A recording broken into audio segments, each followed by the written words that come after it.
हम्म।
प्रकोपित वायु का वर्णन। अब उसके बाद में हम देखते हैं वायु का वर्णन।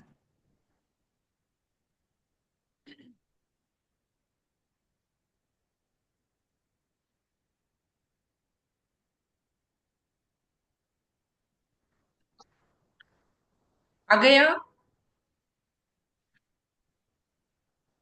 हाँ। हाँ। वायु का वर्णन।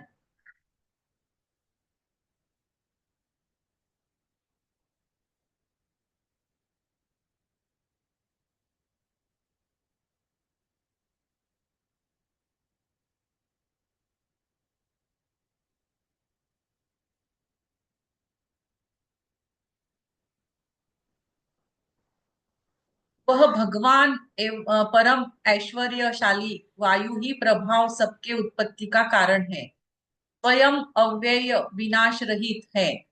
प्राणियों का उत्पत्ति तथा विनाश कारक है। सुख और दुख का कारण है। यह मृत्यु यम नियंता प्रजापति अदिति विश्वकर्मा विश्वरूप सर्वग सर्वतंत्रों का विधाता कर्ता सभी पदार्थों में अनु छोटा विभु विष्णु पृथ्वी आदि लोगों को लांघ कर सर्वत्र विचरण करने वाला वायु ही भगवान है।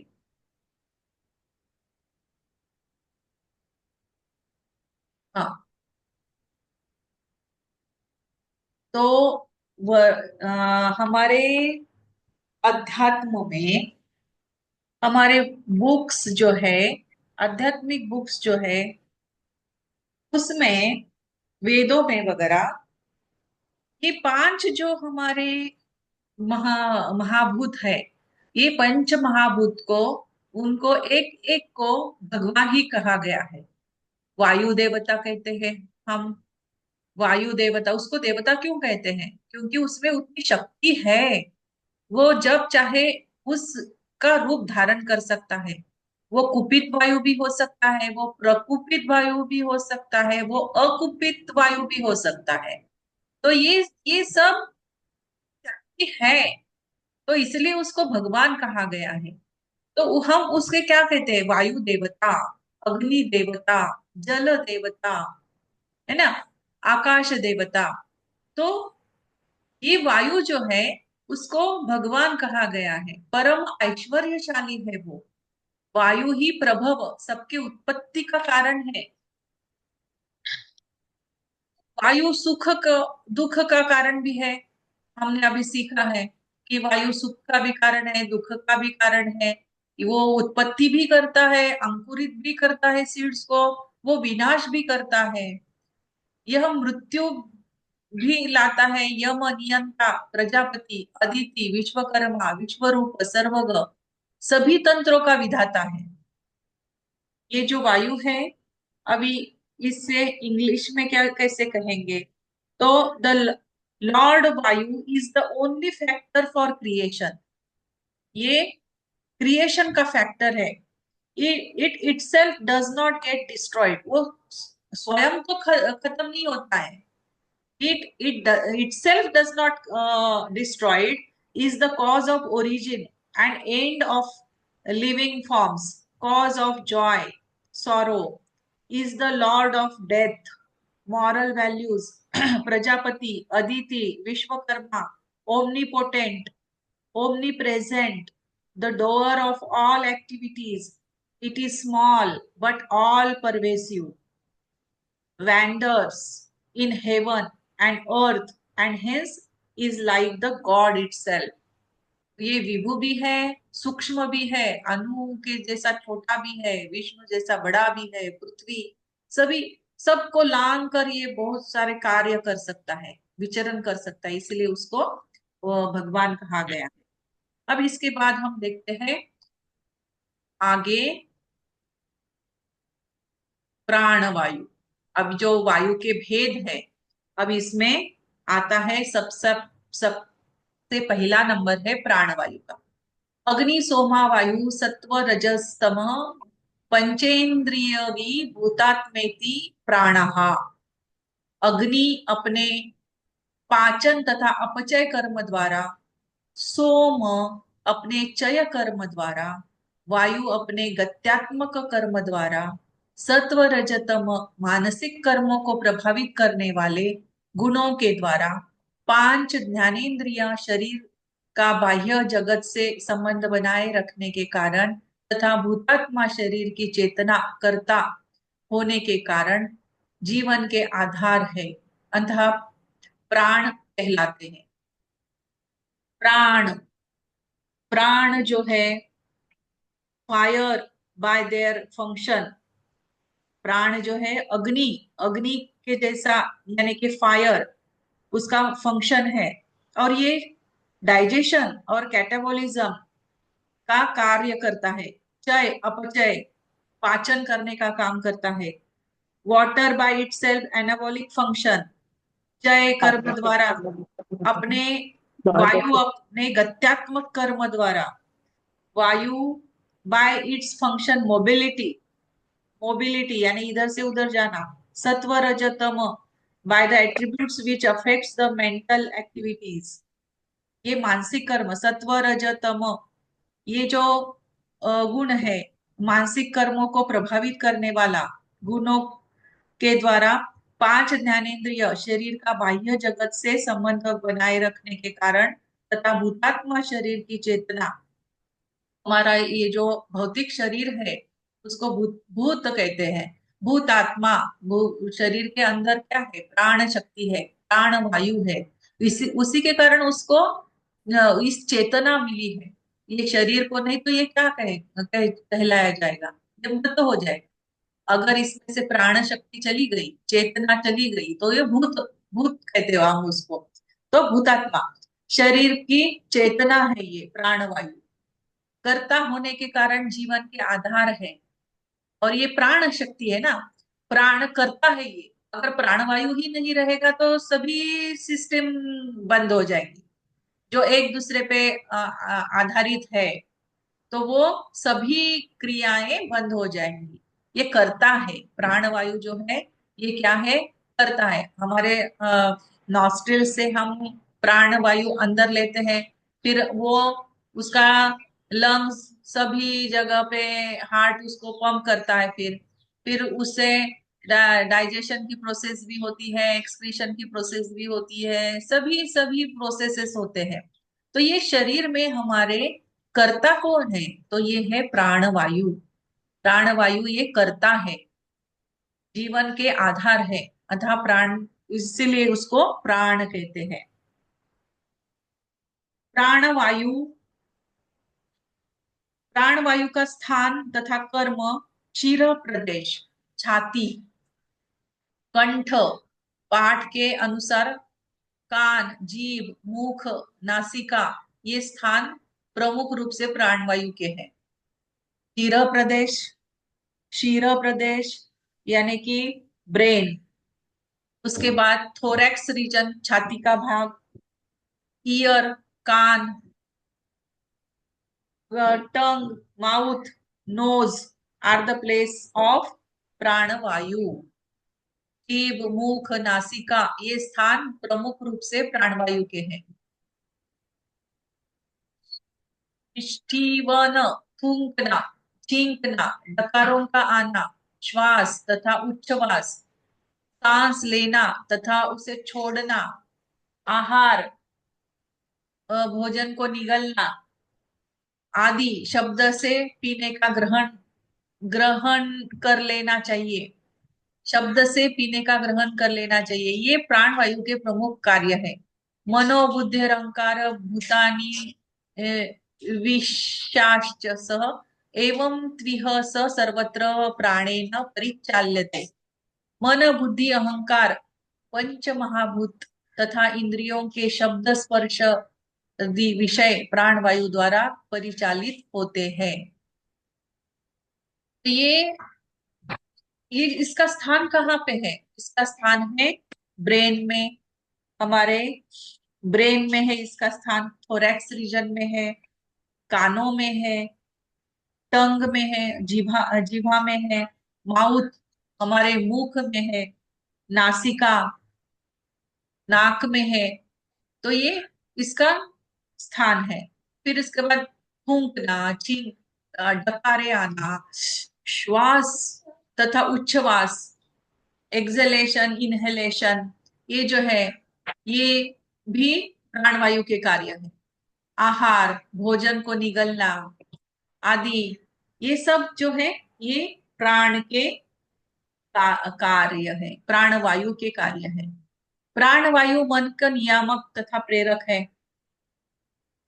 मन बुद्धि अहंकार ये सभी पांच महाभूत जो है तथा इंद्रियों के शब्द स्पर्शादि विषय प्राण वायु द्वारा परिचालित होते हैं। हमारी जो मन है, बुद्धि है, अहंकार है, ये सब को चलाने वाला कौन है? प्राण वायु है।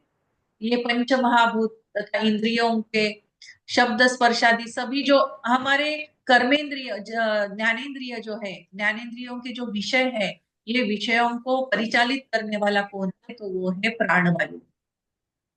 नियंता प्रणेता च मनसः सर्वेन्द्रिय याणामद्योजकः सर्वेन्द्रियार्थ नाम भीषोढ़ा। प्राणवायु मन के नियामक तथा प्रेरक संपूर्ण इंद्रियों को अपने अपने विषयों में परिचालन करता है तथा हर्ष उत्साह का जनक है। नाभिस्थ नाभिस्थित प्राणवायु हृदय का स्पर्श करता हुआ विष्णु पद अंबर आकाश के अमृत शुद्ध वायु पान करने की इच्छा से कंठ मार्ग से बाहर आता है और इस पीयूष को ग्रहण कर पुनः वेग पूर्वक उसी मार्ग से अंदर लौटकर रथ कमल का स्पर्श करता हुआ समस्त शरीर जीवात्मा तथा जठराग्नि को प्राण जीवन प्रदान करता है, अर्थात प्राण वायु द्वारा श्वसन क्रिया संपन्न होती है। प्राण नाभि स्थित प्राण वायु जो है, हमारे नाभि में भी प्राण वायु है।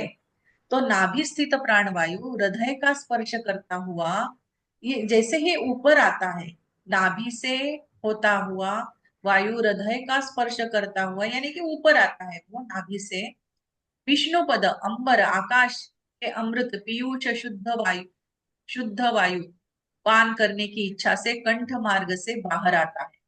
यानी कि ये नाभि स्थित जो प्राणवायु है, ये हृदय से होकर शुद्ध होकर वो ऊपर आता है, कंठ मार्ग से बाहर आता है। इसे पीयूष शुद्ध वायु को ग्रहण कर पुनः वेग पूर्वक उसी मार्ग से अंदर लौटकर रथ कमल का स्पर्श करता है। समस्त शरीर जीवात्मा तथा जठराग्नि को प्राण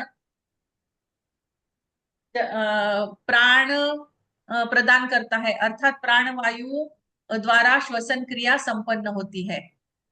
संक्षेप में प्राण वायु के कार्य जो है समस्त मानसिक क्रियाओं का नियंत्रण करना, समस्त ज्ञानेन्द्रिय के कार्यों का प्रेरक, फेफड़ों के कार्य का कारक, हृदय के कार्यों का कर्ता, भोजन के निकलने की क्रिया का संपादक, अन्य कर्म जैसे कि थूकना, चीखना, डकार लेना, हिचकी, श्वसन रोग आदि सबको वो संचलित करता है। ये हो गया उसके संचलन। प्राणवायु कहाँ कहाँ कार्य करता है? मानसिक क्रियाओं में का नियंत्रण करता है, समस्त ज्ञानेन्द्रिय जो हमारी है जिससे हमें ज्ञान प्राप्त होता है, नाक कान जीवा त्वचा, ये ज्ञानेंद्रिय है। तो इस समस्त ज्ञानेंद्रियों का कार्यों का प्रेरक है वो। फेफड़े हमारे लंग्स का का कारक है वो। हृदय के कार्यों का करता है। हृदय के जो भी कार्य है हमारे, यानी कि पंपिंग करना, सब जगह पे उसको, रक्त को लेके जाना, ब्लड को पहुंचाना, ये सभी कार्यों का वो करता है। भोजन में निगलने की क्रिया का संपादक है। हम भोजन निगलते हैं, एक एक निवाला हम निगलते हैं, तो प्राण वायु उसको निगलने का कार्य करता है। कर्म जैसे कि थूकना, छींकना, डकार लेना, हिचकी, श्वसन रोग आदि में वो ये कर्म करता है। असंतुलन से क्या होता है इसके? चिंता।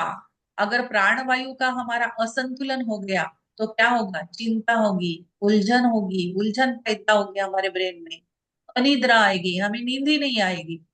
सिर दर्द तनाव के कारण, रूखापन, हिचकी, सूखी खांसी, टीबी, सांस में आवाजें, पानी पानी की कमी, दुर्बलता, क्षय, कमजोर याददाश्त, पागलपन, अनियमित धड़कन, आवाज बंद हो जाना। इस तरह से अगर प्राणवायु का असंतुलन हो गया हमारे शरीर में, तो इस तरह से सभी प्रकार हमारे शरीर में हो जाएंगे। चिंता बढ़ जाएगी, उलझते जाएंगे हम। अ, उलझन उलझन बढ़ जाएगी, अनिद्रा, सिर दर्द, रूखापन, हिचकी, सूखी खांसी, टीबी, सांस में आवाजें, पानी की कमी, दुर्बलता, क्षय, ये सब कुछ होता जाएगा। कमजोर हो जाएंगे हमारे, याददाश्त कम हो जाएगी, पागलपन सा हो जाएगा अगर प्राणवायु कम हो जाएगा, असंतुलन हो जाएगा तो पागलपन आ जाएगा। अनियमित धड़कन हो जाएगी, धड़कन भी हमारी वो हृदय को कंट्रोल करता है ना, तो अनियमित धड़कन हो जाएगी, आवाज बंद हो जाएगा। तो ये सब क्या है? प्राण वायु के कार्य है। प्राण वायु। अब हम एक काम करते हैं। प्राण वायु,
ये है प्राणवायु।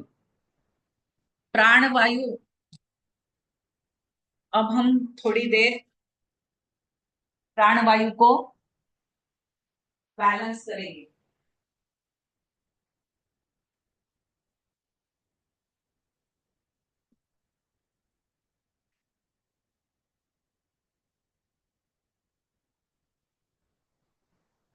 सबको दिखाई दे रहा है स्क्रीन पे? मुद्रा। Yes ma'am. हाँ।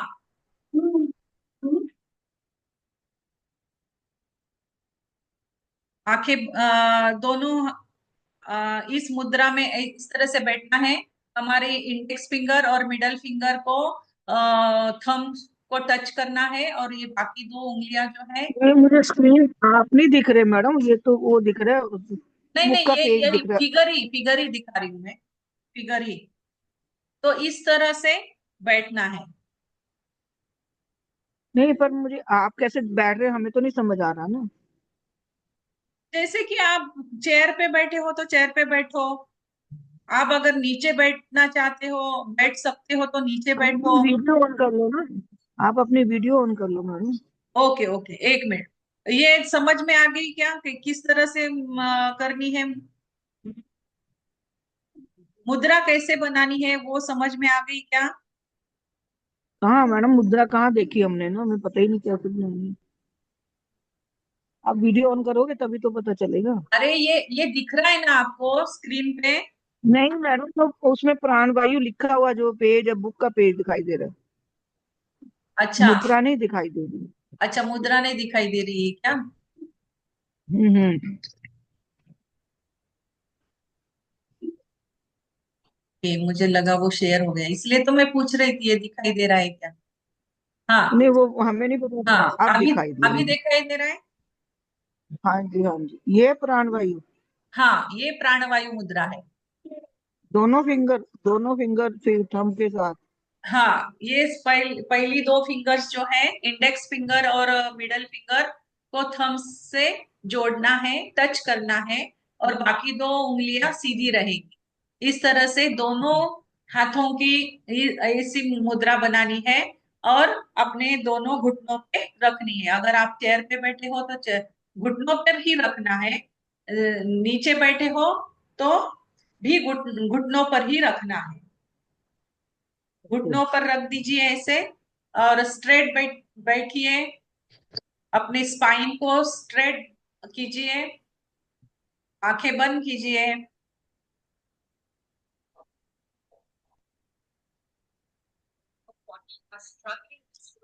और लंबी गहरी सांसें लीजिए।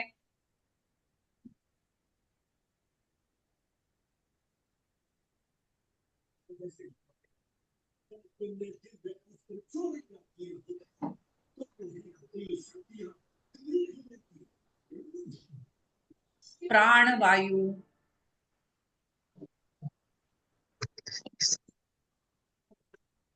इनहेलेशन, गहरी सांस लेनी है।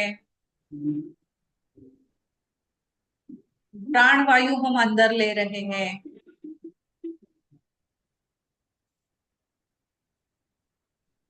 थोड़ी देर रुकना है, फिर लंबे छोड़ना है सांस को।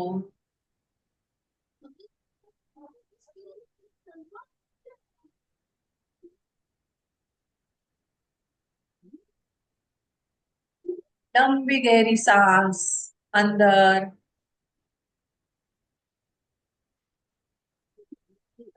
लंबी गहरी सांस बाहर।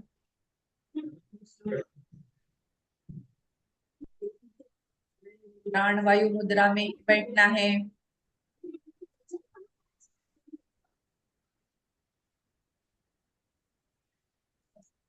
शरीर को ढीला छोड़ दीजिए। स्ट्रेट बैठिए, लेकिन कंधों को ढीला छोड़ दीजिए।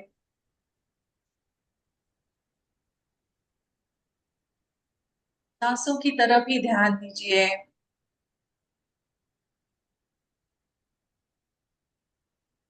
प्राण वायु अंदर आ रहा है, हम उसे ग्रहण कर रहे हैं।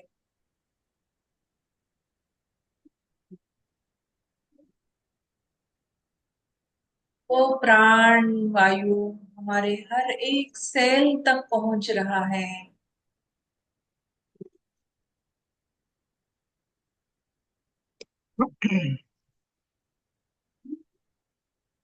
और हर एक सेल से जो अनवांटेड मटेरियल है वो बाहर जा रहा है, एक्सलेशन थ्रू।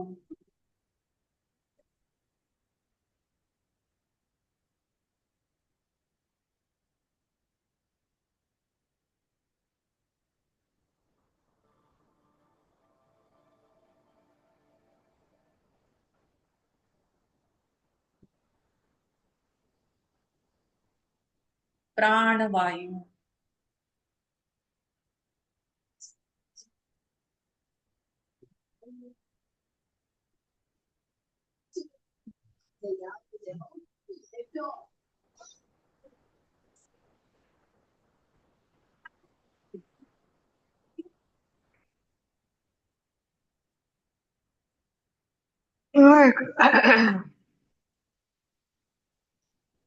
शरीर को ढीला छोड़ दीजिए। चेहरे पे मुस्कान। आंखें बंद ही रखिए। आंखें नहीं खोलनी।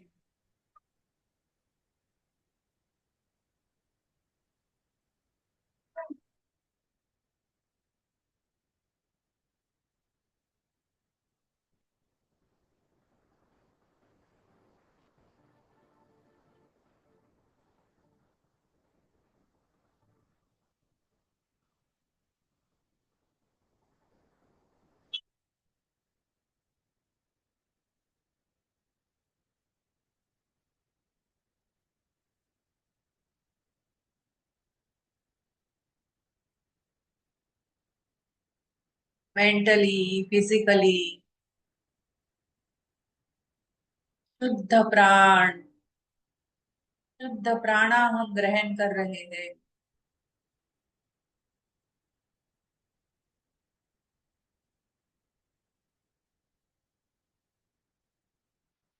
मेंटली, फिजिकली हम शुद्ध हो रहे हैं।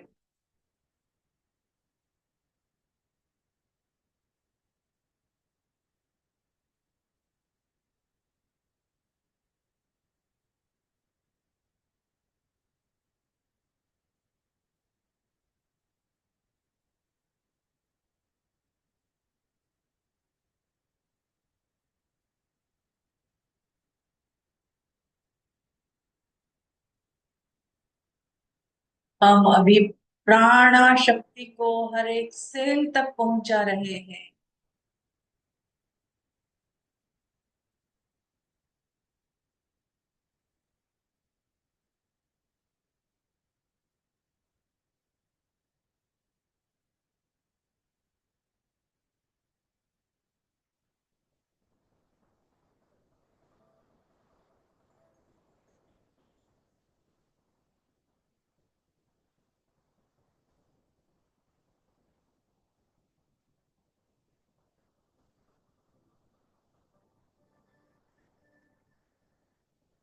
प्राण वायु बैलेंस हो रहा है।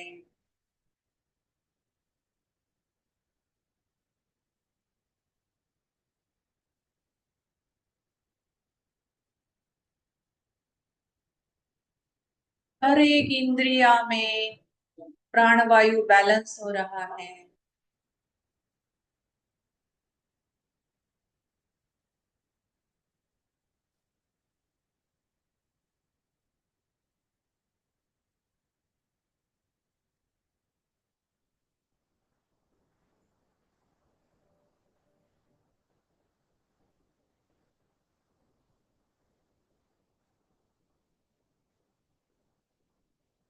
प्राण वायु से ईच एंड एवरी ऑर्गन शुद्ध शुद्ध हो रहा है।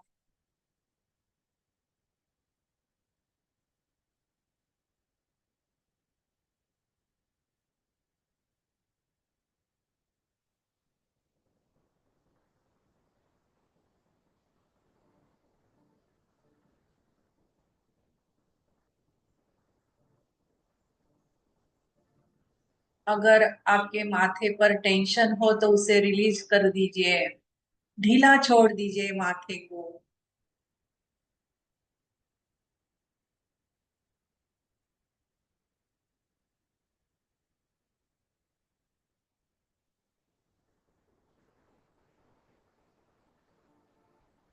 चेहरे पे मुस्कान रखने से सभी नाड़ियां खुल जाती हैं।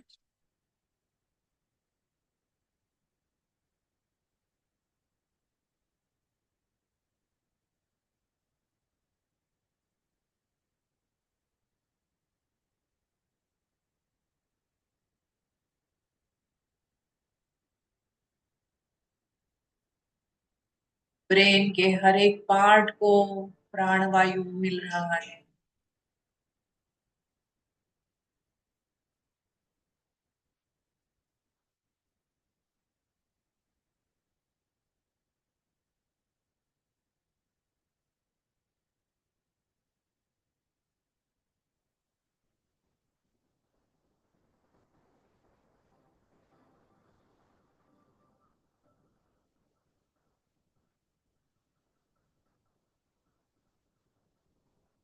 खुला छोड़ दीजिए।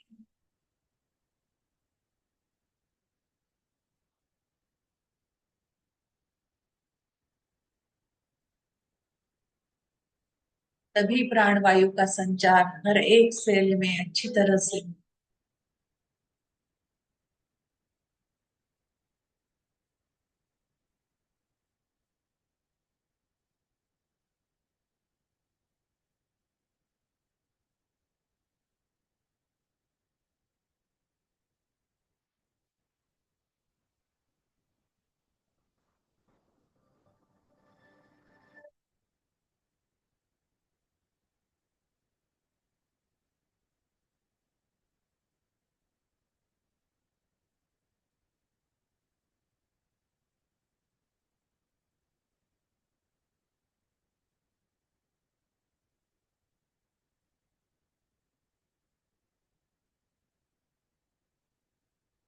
प्राणवायु मुद्रा हमने की हुई है, उसकी तरफ थोड़ा ध्यान दे लेके जाइए। हाथों हथेलियों की ओर थोड़ा ध्यान लेके जाइए।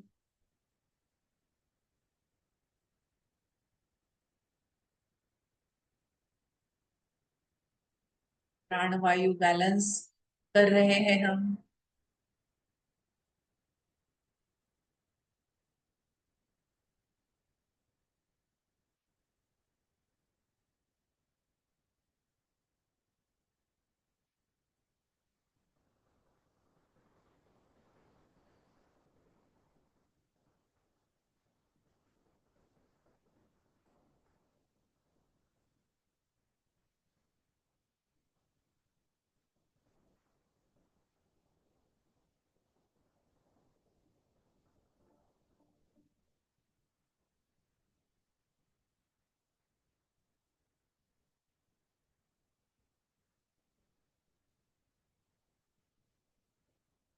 ध्यान पूरी तरह से सांसों की ओर।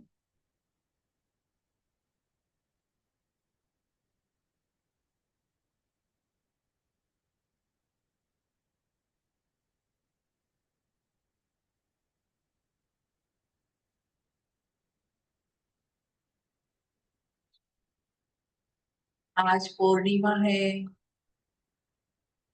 डिवाइन प्राण वायु हम अंदर ले रहे हैं।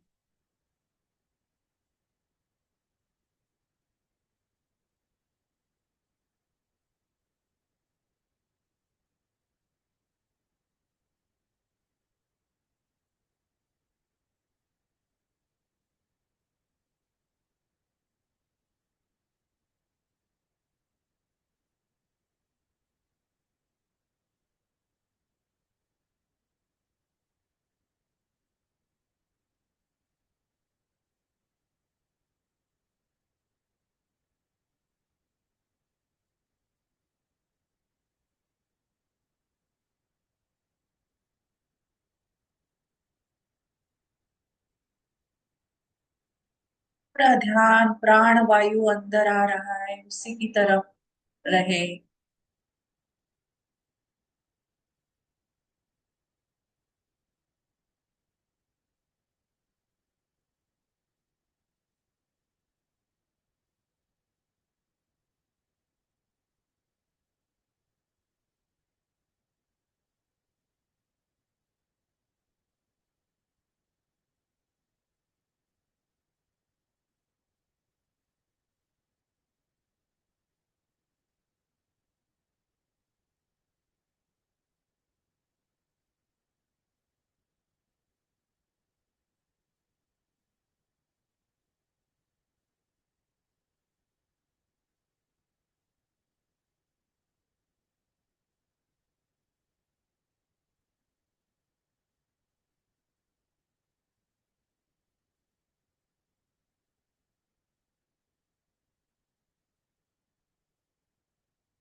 प्राण वायु अपने ब्रेन तक जा रहा है।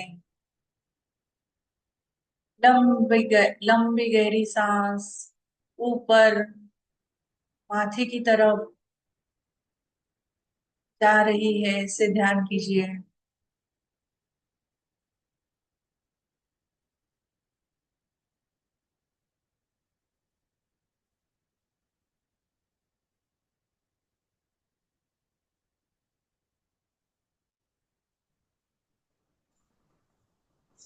हाँ मैम, मुझे तो नींद ही आ गई जैसे। अपने दोनों हथेलियों को आंखों के ऊपर रखिए।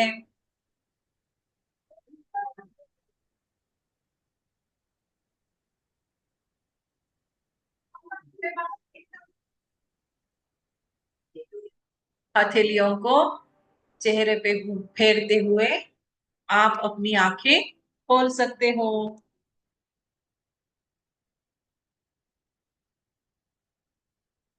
आंखें क्या बंद कराई, मुझे तो नींद ही आने लग गई थी। अच्छी बात है ना, प्राण शक्ति सभी तरफ, अनिद्रा का प्रॉब्लम सॉल्व हो गया।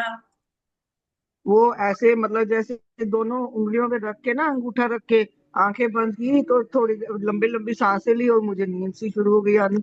एकदम सुस्ती आ गई, एकदम से पता नहीं, एकदम मतलब शरीर पे कैसे फैल गई ना वो। अच्छा लगा। हाँ अच्छा, तो देखो कुछ भी ध्यान करो तो वो तो ठीक लगता ही अच्छा है। लगता है, हाँ। हाँ, मतलब पर ये है कि इससे एकदम से नींद ऐसे आई जैसे पता नहीं, मैं पता नहीं कितनी नींद से पड़ी हुई थी मैं। हाँ। एकदम से थोड़ी देर नींद आ गई बीच में एकदम मेरा ध्यान है, मैं आपकी आवाज आई तो नींद खुल गई एकदम से। हाँ, जाते हैं वैसे। ट्रांस स्टेज, उसको ट्रांस स्टेज कहते हैं। ट्रांस में चले जाता है हमारा माइंड। ट्रांस। तो अब हम यहाँ पे रोक देते हैं। हाँ। 4 बंदे ही हैं हम लोग, और है ही नहीं ज्यादा। हाँ, वही वही। चलो। सब अपना रोटी बनाने में लग गए ना, एक्चुअली रोटी का टाइम हो गया। अच्छा अच्छा, ठीक है ठीक है, चलो। बाय। हाँ।